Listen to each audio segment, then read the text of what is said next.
वर्षभराची बॅटरी आधी चार्जिंग करून घ्यायची.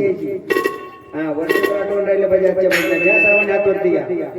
हरे राम हरे राम राम राम हरे कृष्ण हरे राम हरे राम राम राम हरे कृष्ण कृष्ण कृष्ण हरे हरे कृष्ण कृष्ण कृष्ण हरे हरे हरे राम राम राम हरे हरे कृष्ण कृष्ण हरे हरे हरे राम राम राम हरे हरे हरे राम राम राम हरे हरे हरे कृष्ण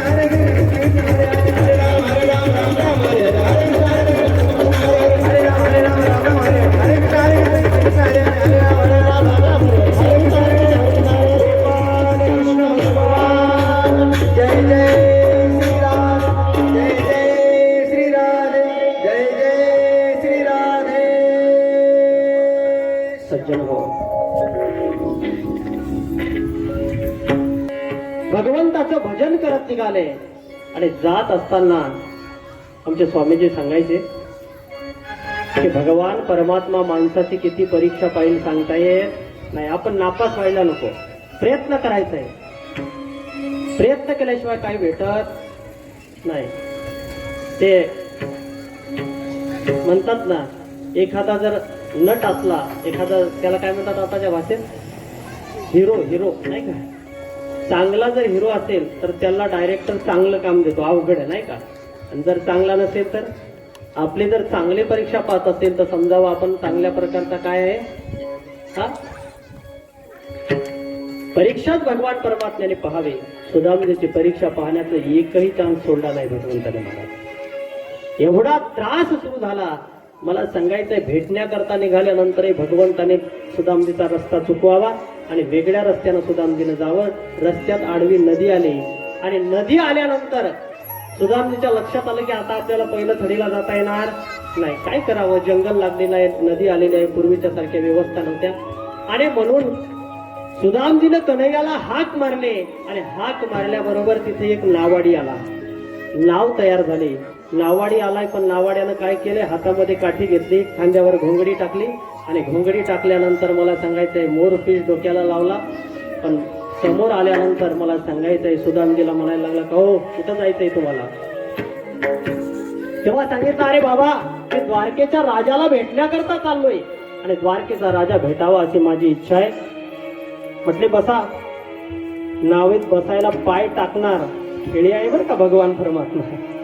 पाय टाकणार तेवढ्यात विचारलं, महाराज ऐका नाही का, तुम्ही बसायला लागलात पण हे आहे का तुमच्याकडं झोपलेल्याने बघा, आहे का तुमच्याकडे. हा, असं तर द्या का थोडं बांधून माझ्याकडे नाही का. विचारलं, महाराज हे आहे का तुमच्याकडे. सुदामजीनं सांगितलं, बाबा हे असला प्रकार काय माझ्याकडे काही नाही आहे, मी पायी निघालोय, तुला कुठून देणार मी काय. भगवंताने सांगितलं, मग आता.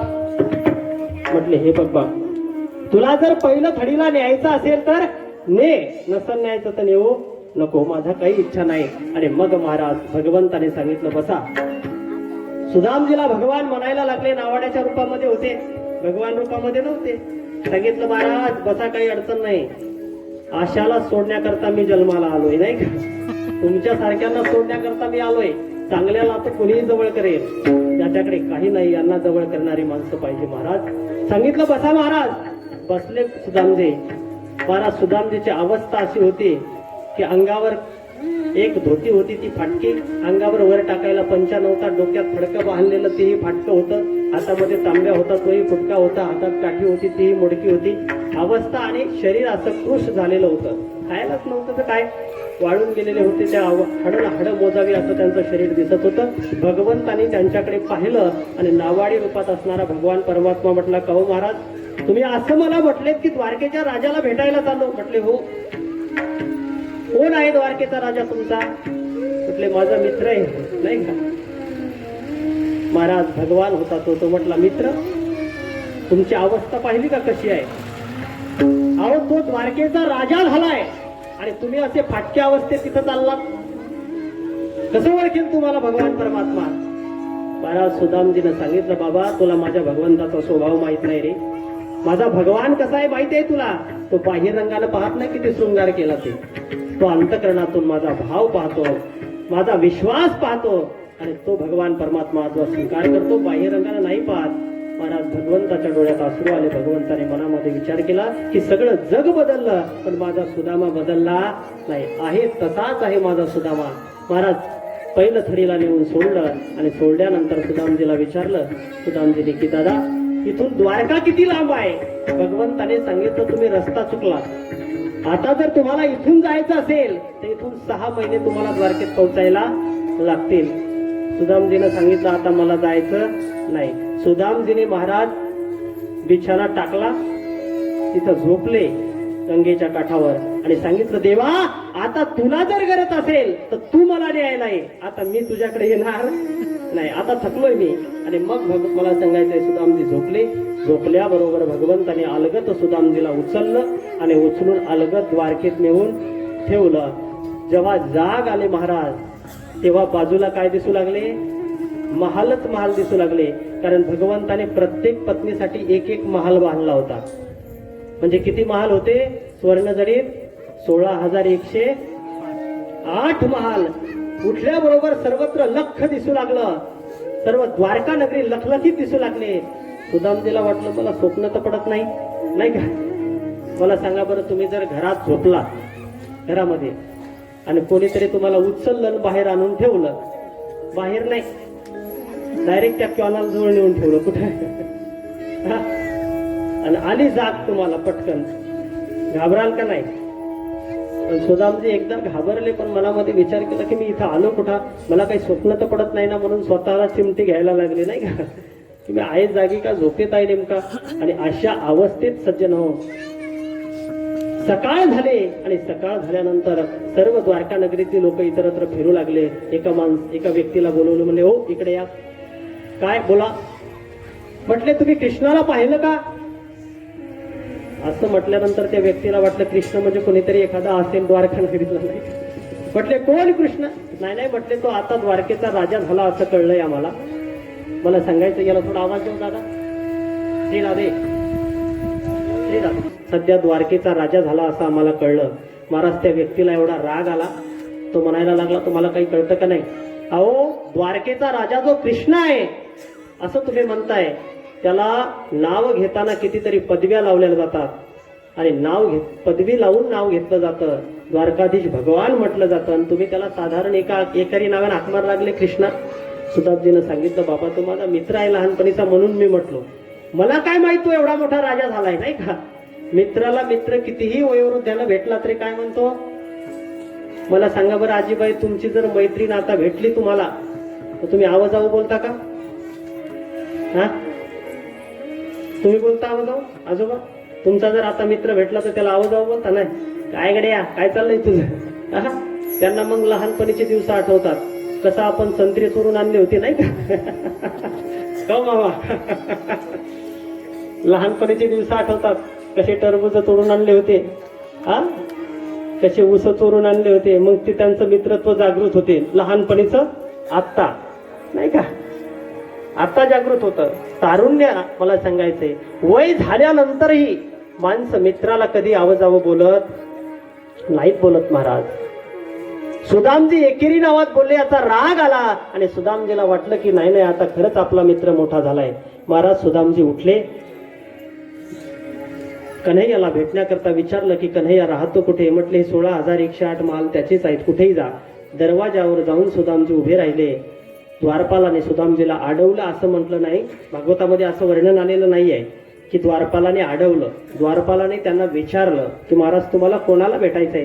कारण द्वारका नगरीत ब्राह्मणाला अडवत नव्हते, मग सुदामजीला कसे अडवणार? विचारलं महाराज तुम्हाला कोणाला भेटायचंय? म्हटले मला भगवंताला, भगवान श्रीकृष्णाला भेटायचंय. सांगितलं सेवकाने तुम्हाला भेटायला जाता येईल, पण आत्ताच भगवंताने भोजन केलंय आणि भोजन करून ते शयनगृहात गेलेले आहेत, त्यामुळे तुम्हाला आत्ता भेटता येणार नाही. आणि असं म्हटल्यानंतर 2 मिनिटं मी विचारून येतो. महाराज असं म्हटल्याबरोबर सेवक विचारण्याकरता गेला. देखो देखो ये गरीबी का हाल, कृष्ण के दिल पे विश्वास लेके आया हूँ, मेरा बचपन का यार है मेरा शाम, यही सोच कर आज करके आया हूँ.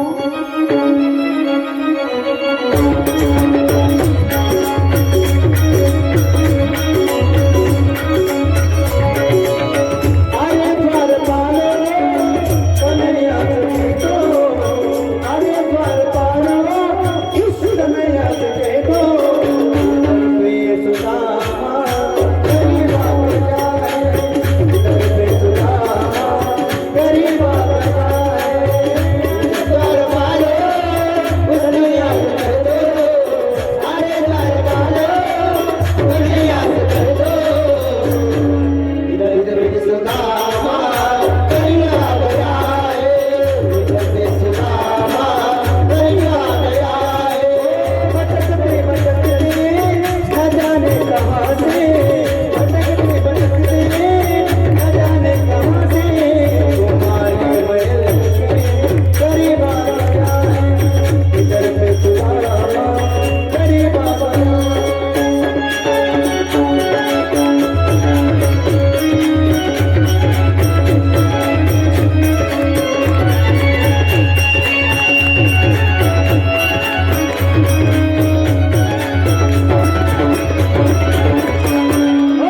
नजर पे पगड़ी, नजर पे रामा, बता दो तुम्हें आपको नाम है सुदामा. ये नाम है सुदामा, ये नाम है सुदामा. नजर पे पगड़ी हो, नजर पे रामा, बता दो तुम्हें आपको नाम है सुदामा. नाम है सुदामा, नाम है सुदामा. नजर पे है पगड़ी, नजर पे है रामा, बता दो तुम्हें आपको नाम है सुदामा. नजर पे पगड़ी हो, नजर पे रामा, बता दो तुम्हें आपको नाम है सुदामा. एक बार मोहन से चाकर करे दो, एक बार मोहन से चाकर करे दो, मिलने सजा पर मुझे बाबा जाए, इधर पे सुदामा गरीबा बजाए. अरे द्वारपालो कन्हैया से कह दो, अरे द्वारपालो कन्हैया से कह दो, इधर पे सुदामा गरीबा बजाए, इधर पे सुदामा गरीबा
कन्हैया से कह दो कि दर पे सुदामा।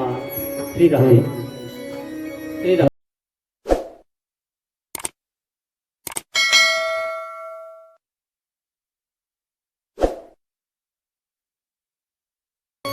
अरे द्वार कन्हैया, मला सांगायचंय, कन्हैयाच्या द्वारावर जेव्हा सुदामजी उभे राहिले, सेवक आतमध्ये सांगण्याकरता गेला आणि सांगण्याकरता गेल्यानंतर सेवकाने सांगितलं, महाराज भगवान परमात्माच्या सेवक समोर उभा राहिला आणि उभा राहिल्यानंतर आज सेवक रडायला लागला. बघा बरं, भगवंताने विचारलं, आणि काय झालं बाबा, का रडतोस? सांगितलं, महाराज आतापर्यंत गरिबी पाहिली, आतापर्यंत दुःखी लोक पाहिले, आतापर्यंत मी सर्व माझ्या समोर असणारी गरिबी पाहत गेलो, पण आतापर्यंत माझ्या नजरेमध्ये एवढा गरीब व्यक्ती मी कधी पाहिला नाही. कोण असेल हा मला माहिती नाही.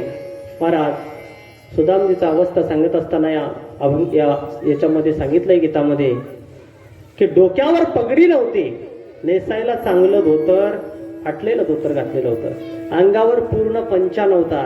मला सांगायचंय, डोक्यावर ते फडकं बांधलं ते फाटकं होतं, हातामध्ये घेतलेली काठी तुटकी होती.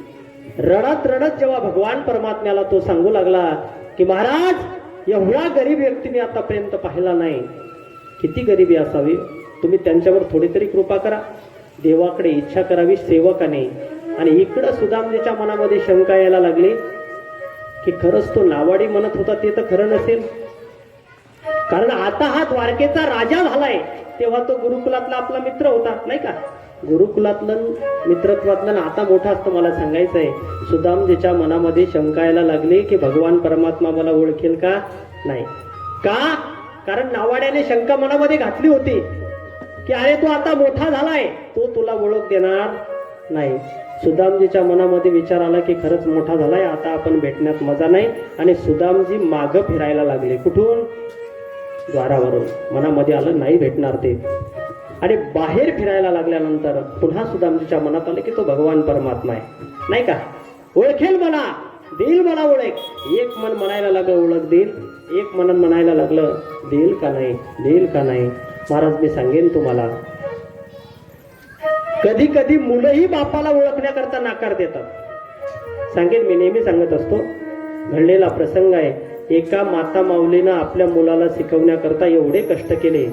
दोघही आई वडील गरीब घरचे, 1-2 एकर शेती आणि 2 एकर शेतीमध्ये त्याने आपल्या मुलाला शिकवायचं ठरवलं. शिक्षण चालू केलं, गावापासून तालुक्याच्या ठिकाणी शिकायला टाकलं. तालुक्याच्या ठिकाणी त्याचं शिक्षण झालं. त्याने सांगितलं मला पुण्यासारख्या मुंबईसारख्या ठिकाणी शिकायला जायचं काही हरकत नाही.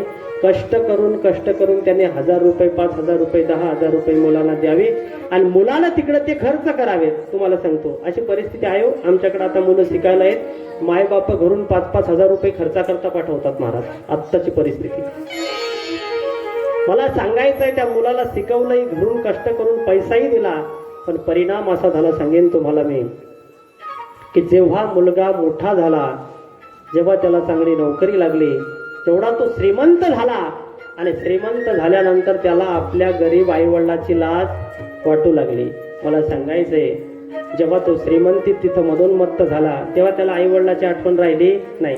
तो खेड्याकडे पुन्हा फिरलाच नाही, पण गावात फिरला नाही. पण मला सांगा, आई विसरेल का हो? मुलगा किती मोठा झाला तर आई थोडी विसरणार आहे नाही का. मुलाला आईला आठवण येतेच. ती आपल्या पतीला, म्हाताऱ्या आजोबाला म्हणू लागली का हो एकदा तरी चला मुलाला भेटण्याकरता. पण माणसं हुशार असतात बरं का. त्या म्हाताऱ्यानं सांगितलं काही भेटायला जाण्याची गरज नाही. का? अरे त्याच्याकरता आपण एवढे कष्ट केले, त्याला कळत नाही की एकदा मायबापाला भेटायला यावं म्हणून, एकदा वापस यावं म्हणून. कारण म्हाताऱ्याला माहित होतं की आपण भेटायला गेलं तरी हा आपल्याला ओळख देणार नाही. पण म्हातारीची माया वेगळी. नाही हो, माझा मुलगा असा नाही आहे, तुम्ही एकदा तरी चला, तुम्ही एकदा तरी चला, तुम्ही एकदा तरी चला. आणि महाराज ऐकावं लागलं म्हातारीचं. म्हातारी निघाली, धोतर फाटकं घातलं, शर्ट फाटकं घातलेलं आहे, लुगडं म्हातारीनं उगं फाटकं जसं असेल तसं घातलं. आणि दोघंही शहराच्या ठिकाणी गेले. पत्ता त्यांना होता, त्या पत्त्यावर गेले. पण मालक झालेला होता, भरपूर पैसा होता आणि दारावर सेवक ठेवलेले होते. त्याला काय म्हणतात, वॉचमॅन नाही का. त्या वॉचमॅननं म्हातारीला अडवलं आणि अडवल्यानंतर म्हटले, बाबा कुणीकडं, कुठं चाललात तुम्ही? महाराज खेड्यातलं म्हातारं होतं. हे बट्ट कुठं चालला म्हणजे, अरे माझ्या लेकाचा हा बंगला आहे, माझा मुलगा आहे तो. सेवकाने सांगितलं तुमचा मुलगाही असेल पण तो माझा मालक आहे. मालकाच्या काही गोष्टी मला सांभाळाव्या लागतात. तुम्हाला असं आत जाता येणार नाही बाबा. 5 मिनिटं तुम्ही इथं बसा. 5 मिनिटात मी साहेबांना आतमध्ये विचारून येतो. महाराज तो विचारण्याकरता गेला आणि मथार ताड आतमध्ये गेलं. का? कारण कोणाचा आहे पोरगा किती मोठा झाला तर बापाला काय हा तो लोकांकरता साहेब, यांच्याकरता कशाचा साहेब? आत म्हातारं गेलं आणि गेल्यानंतर मुलगा उच्च गादीवर बसलेला होता. त्याच्या बाजूने काही साहेब लोक बसलेली होती. तो मोठ्या गादीवर बसलेला होता. म्हाताऱ्याचे डोळे भरून आले महाराज मुलाकडे पाहिल्या. वा, माझ्या जीवनाचं सार्थक झालं. माझा मुलगा एवढ्या मोठ्या गादीवर बसला. आणि कोणत्याही बापाची हीच इच्छा असते की आपला मुलगा कुठेतरी चांगल्या नोकरीवर लागावा किंवा चांगला मोठा व्हावा. डोळे भरून आले. म्हातारं रडलं. म्हाताऱ्याच्या डोळ्याचे अश्रू अनावर झाले आणि म्हातारं पळत गेलं. मुलाला आलिंगन दिलं. कोणी? म्हाताऱ्यानं. पण आजचं म्हाताऱ्याचं आलिंगन मुलाला आवडलं नाही. का? कारण हा सूटबुटात होता. चांगले कपडे घातलेले होते. समोर सेवक लोक बसलेले होते. त्याच्या हाताखालचे लोक बसलेले होते. आणि अशा अवस्थेत फाटक्या तुटक्यात आलेलं म्हातारं आपल्याला आलिंगन देते याचं त्याला दुःख वाटलं. बापाला बाजूला केलं आणि बाजूला केल्यानंतर बापाला म्हटलं थांबा थोडं. आता मात्र रडणारा बाप दुःखानं रडायला लागला. का? कारण आपल्या मुलाला आपलं आलिंगन आवडलं नाही. आणि बापाने बाजूला केल्यानंतर सांगितलं तुम्हाला काही कळतं का नाही? इथं काय चाललंय? इथं कोण पुढे बसलेलं आहे? तुमच्या लक्षात येत नाही? एवढ्या सभेत येऊन तुम्ही मला आलिंगन देता, बसा बाजूला. पण सेवक लोक फार विचित्र असतात. ते म्हटले का हो हे म्हातारं फाटक्या अवस्थेत आलं, तुम्हाला आलिंगन दिलं, म्हातारं आहे तरी नेमकं कोण?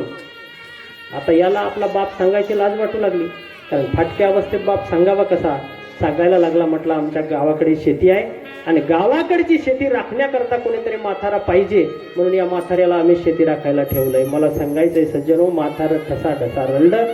त्याला वाटलं आपण काबाड कष्ट केले, त्या कष्टाचं काही फळ झालं नाही. पण तोपर्यंत म्हातारी बाहेर थांबलेली होती.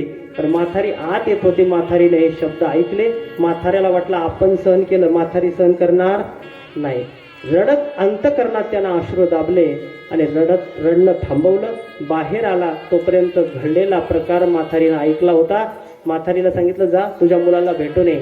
तेव्हा म्हातारीला तो अपमान सहन झाला नाही. म्हातारी म्हटली असा मुलगा असल्यापेक्षा मी वाज राहिलेली बरी असते.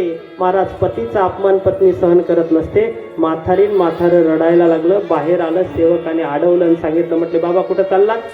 तेव्हा म्हातारं रडत म्हटलं बाबा मी म्हटलं होतो हा माझा मुलगा आहे, पण तू बरोबर बोललास, हा तुझा साहेब आहे, मुलगा नाहीये, हा तुझा साहेब आहे, कळलं मला.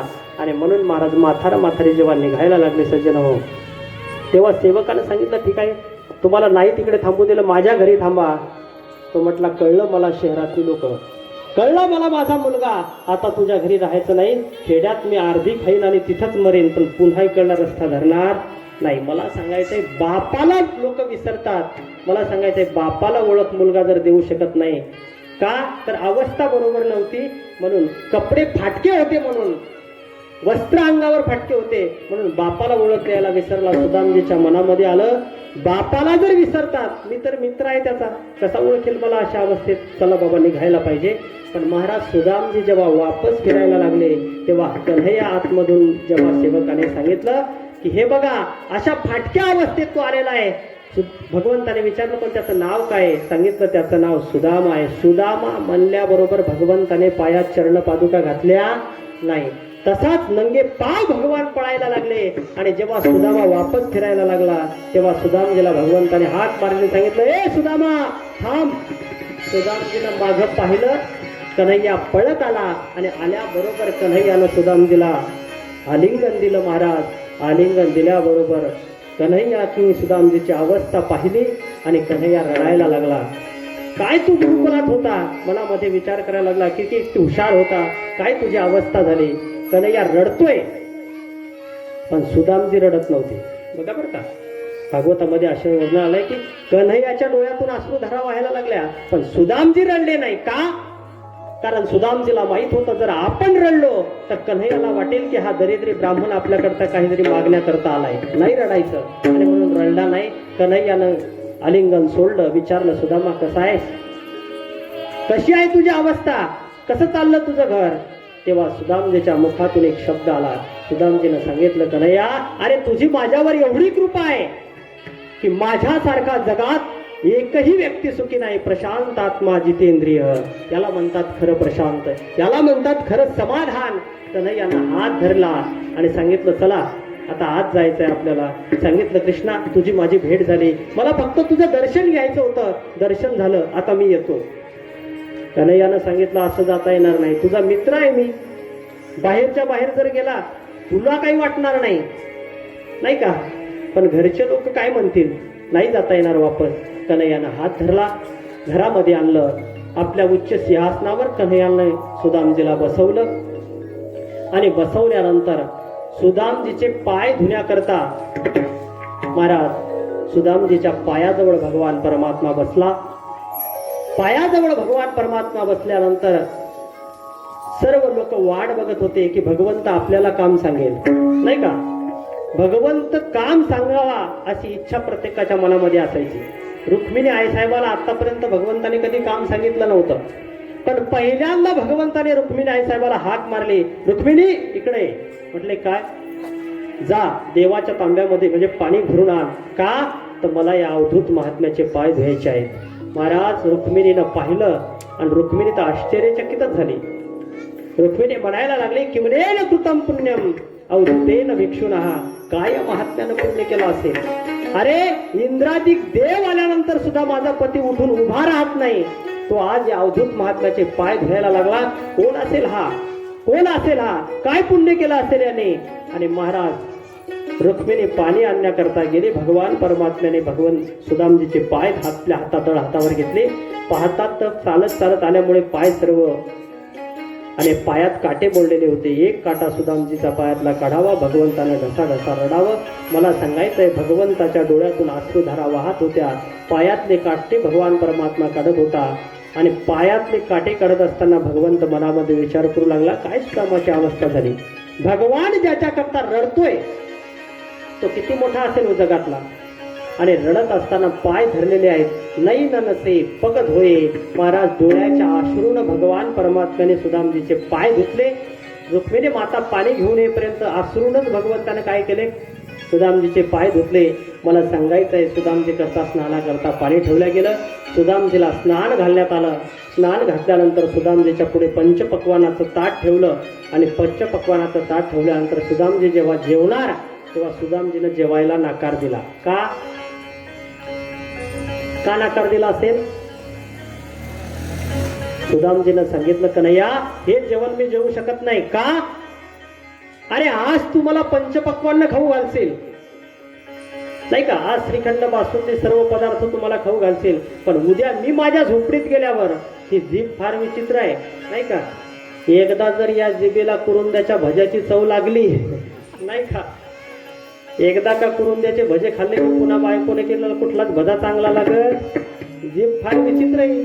म्हटले नाही देवा हे जमणार नाही, हे मी जेवण जेवणार नाही. भगवंताने सांगितलं चिंता करू नको, जेव तू, माझा प्रसाद समजून जेव, तुला हे बाधणार नाही. आणि मग कन्हैयाच्या सांगण्यावरून सुदामजीनं तो प्रसाद सेवन केला. सेवन केल्यानंतर तुम्हाला सांगेन मी, भगवंतांनी सुदामजीचा हात धरला. सांगितलं तुम्ही एवढ्या दिवस झाले पायी चालत आला, चला आराम करायला चला. आणि मग आराम करण्याकरता शयनगृहात सुदामजीला भगवान परमात्मा घेऊन गेले. गेल्यानंतर शयनगृहात भगवान परमात्मा मला जी गादी शय्या भगवंताची होती त्या शय्येवर सुदामा झोपलेले आहेत. भगवान परमात्मा सुदामजीचे पाय दाबायला लागले. काय करायला लागले, झोपलेत का जागे नाही ना झोपले. आपल्याला आज कथा कमी करायची आहे थोड्या वेळात. तेव्हा सुदामजीचे जेव्हा पाय धरले, पाय दाबायला लागला, मला सांगायचंय रुक्मिणी आई साहेबांनी पाहिलं, माझा पती ज्याचे पाय दाबतोय, आपणही काहीतरी सेवा करायला पाहिजे.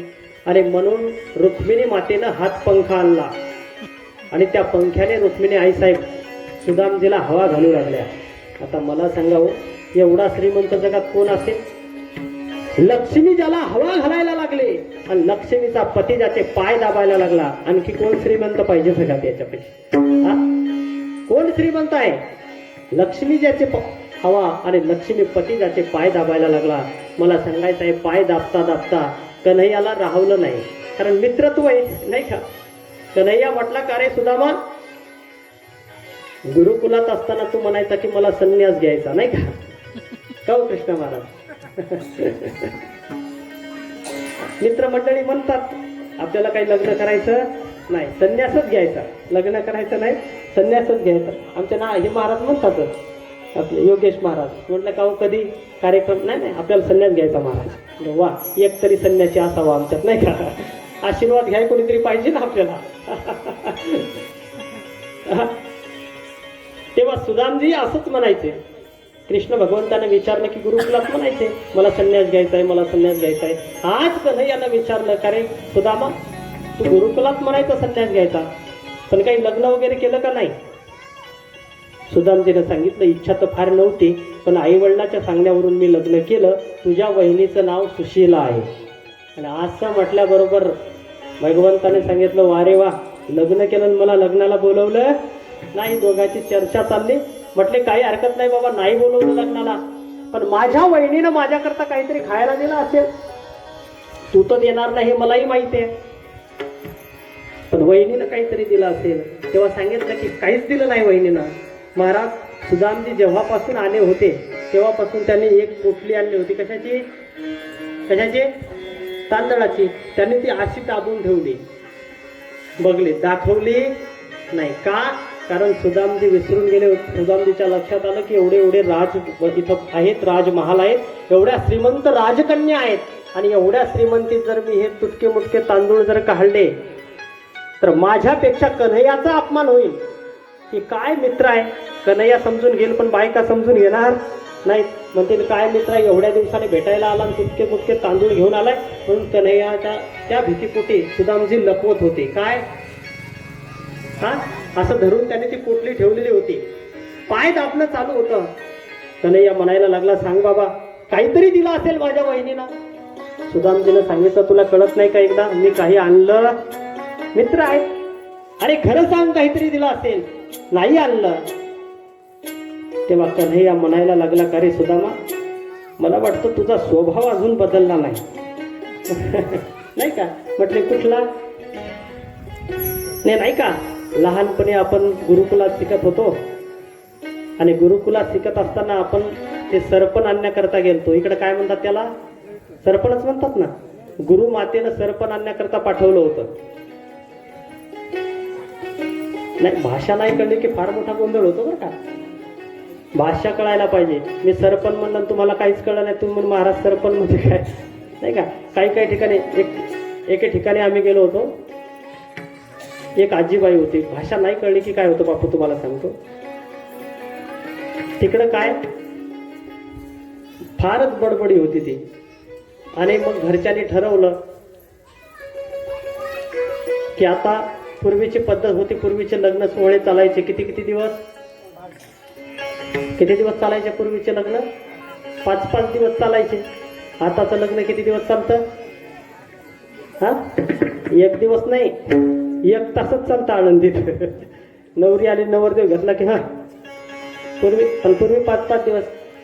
घरच्याने निर्णय घेतला, म्हटले म्हातारीला लग्नाला न्यायचं नाही. म्हटले का, म्हातारी लय बडबड करते. मला सांगायचं आहे, म्हणून म्हाताऱ्या माणसाला जर सुखी राहायचं असलं तर एक मंत्र देतो बरं का, तुमचा नातू म्हणून सांभाळा. एक मंत्र देतो. काय, सून कितीही बोलू द्या, गप्प बसायचं. असं म्हणायचंच नाही मी हे केलं आणि ते केलं आणि ते केलं. तुम्हाला सुखात खायचं असेल काहीच म्हणायचं नाही. तिनं जर एखादा पदार्थ आणून दिला तर म्हणायचं वा, तुझ्यासारखा पदार्थ कोणीच बनवत नाही, तुम्हाला पुन्हा आणखी एक पदार्थ. पण तुम्ही म्हणलं आमच्या काळात एवढं तेल टाकत नव्हते की तुम्हाला बिना ते पोहे न की तेलाचेच नाही, पुन्हा तुम्हाला पोहे भेटणार नाहीत. म्हणून प्रसन्न जगायचं असलं तर आपण असं जगायचं, मान देत राहायचं. काय बिघडलं आपल्याला, खाया भेटतं तर प्रसन्न राहायचंय. मला सांगायचंय की आजी बडबड बडबड करत होती, आणि करत असताना सांगितलं, म्हटलं हिला न्यायचं नाही. घरच्यांनी निर्णय घेतला. मी कशा करता सांगतो, भाषा कळली नाही तर घोळ होतो नाही का, याकरता मी दृष्टांत सांगायला लागलो. न्यायचं नाही असं ठरलं, पण म्हातारी साधी नव्हती, तिच्या कमरेला पिशवी होती. कळलं का तुम्हाला, कमरेला काय होती, ज्या ज्या म्हाताऱ्याच्या कमरेला पिशवी असतो तिला चांगलं सांभाळायचं बरं का, लय माल असतो त्याच्यात. पिशवी होती कमरेला आणि महाराज ती पिशवी जी आहे, म्हातारीनं सांगितलं तुम्ही काय लग्नाला नेत नाही, तुम्ही जा फक्त पुढं, पाठीमागून फॉर्च्युनर गाडी करून येते म्हणे मी, नाही का, पैसा भरपूर होता तिच्याकडे, जा पुढं तुम्ही. त्यांच्या लक्षात आलं म्हातारी आल्याशिवाय राहणार. तेव्हा सांगितलं, म्हटलं एक काम कर, नेतो तुला. नातवाला सांगितलं, हे बघ तुझं लग्न आहे, तू जर मला लग्नाला नेलं नाही तर बघ. नातवानं सांगितलं, येऊ द्या, एकुलती एक आजी आहे माझी, राहील गप्प तिथं. आणि मग महाराज नेल्यानंतर म्हातारी गप्प बसायला तयार. बसली 1 तास 2 तास 3 तास 4 तास. पण मग काय तिचा स्वभाव काय जाई, महाराज तिनं बडबड करायला सुरुवात केली.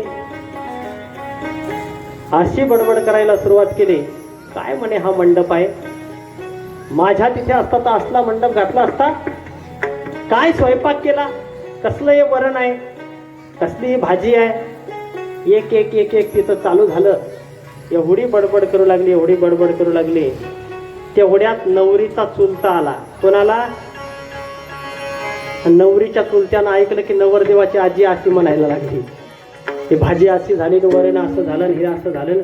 त्याला असा राग आला, कारण जी माणसं कामं करतात ना, आता इथं जे स्वयंपाक करतात, ते स्वयंपाक करणारे बिचारे कटाळून जातात. आणि एखाद्या जेवणाराने जर म्हणलं हे वरण काही जमलं नाही, मग त्याची तळपायाची आग मस्तकात जाते. पण बोलावं काय, नाही का, त्याची तळपायाची आग मस्तकात गेली. म्हटले रात्रभर स्वयंपाक केला आणि ही म्हातारी इथं बडबड करायला लागली, हे असं झालं, ते तसं झालं, ते तसं झालं.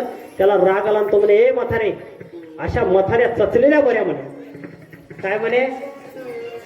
चचलेल्या बऱ्या. म्हातारी महाराज साधी नव्हती, दणकट होती. त्याचा हात धरान गपकन वळलं, हे असं माझ्यासारखं पडलं खाली, नाही का. काय झालं, काय म्हणलं, चचले. आता चचली म्हटल्यावर याला तिकडं चचणं म्हणजे मरणं. काय त्या धुळे भागात चचण्या शब्द, मरण्याला काय म्हणतात? चचणं. आपण म्हणतो मरणं, असं मेलं पाहिजे, तिकडं म्हणतात चचणं. आता म्हातारीला माहीतच नव्हतं चचणं म्हणजे काय. त्याला विचारलं, सांग म्हटले चचणं म्हणजे काय. आता याला वाटलं जर मरण म्हणावं तर नवरदेवाची आजी आहे, लग्न कायमचंच मोडल, नाही का. आणि उद्या माझा भाऊ म्हणाल की माझ्या पोरीचं याला चांगलं दिसलं नाही म्हणून याला लग्न मोडलं. आता काय करायचं, काय मार्ग सांगावं मधला. म्हणून यानं सांगितलं, हो आजीबाई, अहो चचणं म्हणजे काय माहिती आहे? काय? जेवणं. काय आमच्या इकडे जेवणाला चचणं म्हणतात म्हणे. आजीबाई म्हटली, वा वा वा, मग बरं आहे. काय बाबा तू चांगला आहेस रे, आतापर्यंत माझ्या घरच्यांनी मला विचारलं नाही की म्हातारी चचली का नाही ते, नाही का. हा, माझ्या नाताना विचारलं नाही, तो बायकोतच गुंग झाला आणि हे वयातच गुंग झाले, नाही का. मला मात्र यांनी काही विचारलं नाही, पण तू एकटा चांगला भेटला बाबा, बरं झालं तू मला विचारलं. पण माझं काही नाही म्हणे. मग माझं काही नाही म्हणे. मग ही दाभडी गावातून जी मंडळी आली ना वऱ्हाडात, ती सर्व पहिल्यांदा चचतील म्हणे, नाही का. ते चचल्यानंतर आळंद देऊन आलेले महाराज चचतील, नाही का. महाराज चचल्यानंतर मग राहिले सुले माणसं पाठीमागते चचतील म्हणे. मग नवरदेवाचा बाप चचल, माय चचल, नवरीची, नाही का. आणि नवरदेव नवरी चचल म्हणे. माझं काय म्हणे, मी चचली तर चचली नाही तर तशीच बसल म्हणे. मला सांगायचे शब्द न कळाल्यामुळं अर्थ बदलतो महाराज, सांगेन मी तुम्हाला. म्हणून मी सांगत होतो की सरपण आणण्याकरता कन्हैया म्हणू लागला. काय? अरे सुदामा, आपण सरपण आणण्याकरता गेलो होतो. म्हटले हो. मला वाटलं तुझा अजून स्वभाव बदलला नाही. काय आणलं तू? काय म्हटले, काहीच आणलं नाही. म्हटले आपण गेलो होतो ना सरपण आणायला. म्हटले हो. म्हटले गुरुमातेनं आपल्याला फुटाणे दिले होते. म्हटले हो. आणि ते फुटाण्याचं काय? सुदामा म्हटला गप्प बस, तुझ्या बायको पुढे माझी इज्जत घालायला लागला का, नाही का. ते जाऊ दे म्हणे, ते जाऊ दे, जाऊ दे. मग सांग म्हटले माझ्या वहिनीनं काय दिलंय, काय दिलं माझ्या वहिनीनं. तेव्हा कन्हैयाच्या पुढे सुदामा काढायला तयार नाही. महाराज त्याने असा हात धरला आणि सांगितलं, कन्हैया अरे काहीच दिलं नाही. म्हटले ठीक आहे, नाही दिलं तर नाही दिलं, पण मला सांग तू किती वेळ झालाय असाच हात धरून बसला, नाही का. या हाताला काय झालं तुझ्या? सुदामजीनं सांगितलं, म्हटले हाताला काही झालं नाही, पण तू माझ्या हाताला हात लावू नको. माझा हात दुखायला लागलाय, 6 महिने झाले मी चालत आलोय, हात दुखायला लागला. कन्हैयानं सांगितलं मग तर विचित्रताच झाली. तुझा हात दुखायला लागला आणि मी तुझे पाय दाबायला लागलो नाही का, इकडे ये तुझा हात दाबतो. म्हटले हाताला हात लावू नको नाही का, हाताला हात लावू नको. नाही नाही म्हटले हात दाबून देतो. आणि मग महाराज हात ओढला, पटकन बघले ती पोटली काढले, कन्हैयानं सोडली, त्यात तांदूळ दिसले. आनंदाने कन्हैयानं एक मुठभर तांदूळ घेतले, आपल्या मुखामध्ये टाकले. आणि मुखामध्ये टाकल्यानंतर कन्हैया म्हणायला लागला, वा सुदामा, माझ्यासाठी आणलेले तांदूळ एवढे सुंदर आणले, एका लोकाचं राज्य मी तुला देऊन टाकतो. दुसरी मूठ घेतले, दुसरे मूठ खाल्ले, सांगितलं की 2 लोकांचं राज्य मी तुला देऊन टाकतो. तिसरी मूठ घेणार आणि खाणार. रुक्मिणी मातेनं खुणवलं. कोणाला कोणाला खुणवलं? भगवंताला खुणवलं रुक्मिणी मातेनं. तर नवरा बायकोची नजर फार विचित्र असते. महाराज जेवायला आला आणि संपलं की बायको म्हणते बस झालं की किती वाढताय इकडं नाही का, मला काही कळत नाही. आणि त्याला नजर फिरवलं की तू आग्रह करत नाही महाराज घ्या म्हणून, त्याच्या लक्षात येतं नजरवर नजर नाही का. हा, रुक्मिणीला सांगितलं अहो काही कळतं का नाही तुम्हाला, 2 मुठी खाल्ल्या आणि 2 लोकांचं राज्य दिलं, 4 मुठी खाल आणि सगळंच त्याला द्याल, आपल्याला काही ठेवा, नाही तर तुम्हाला सुद्धा व्हावं लागेल नाही का. आणि मग काय महाराज कळालं भगवंताला.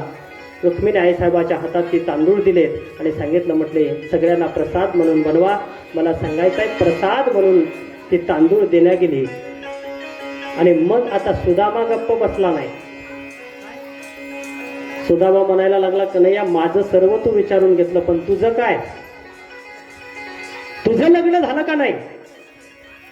आता बघा केवढं झालं. कन्हैयानं तर मानच खाली घातली. कारण का, कन्हैयाचे किती लग्न झालेले होते सांगाव कसे, 16,108 झाले. मान खाली घातली कन्हैयानं. सांगितलं सुदामा, अरे तू आलास ना घरी, लग्न झालं काय हे विचारतो, तुझ्या दर्शनालाच पाठवतो नाही का. आणि मग महाराज सुदामजीला दर्शना करता मला सांगायचं आहे, रुक्मिणी आईसाहेबाला बोलवण्यात आलं. 16,108 पत्न्यांना सांगितलं की या आणि या अवधूत महात्म्याचा आशीर्वाद घ्या.